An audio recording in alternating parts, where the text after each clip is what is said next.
નમસ્કાર, શો ટાઈમમાં આપનું સ્વાગત છે। ભાવનગર તળાજા હાઈવે પર આવેલા તણસા ગામ નજીક ટ્રેલર ટ્રક અને બાઇક વચ્ચે અકસ્માત સર્જાતા ઊંટણી ગામના યુવાનનું બનાવ સ્થળે મોત નીપજ્યું હતું।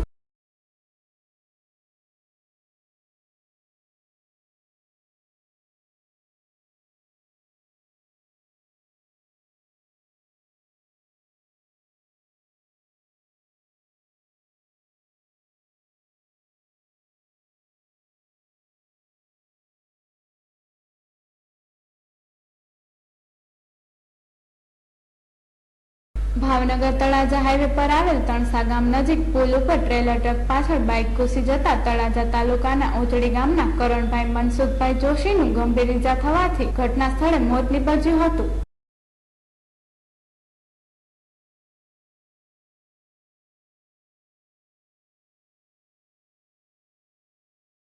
આ બનાવની જાણ થતાં પોલીસ તેમજ 108 એમ્બ્યુલન્સ બનાવ સ્થળે પહોંચી હતી અને મૃતદેહને હોસ્પિટલ ખસેડાયો હતો।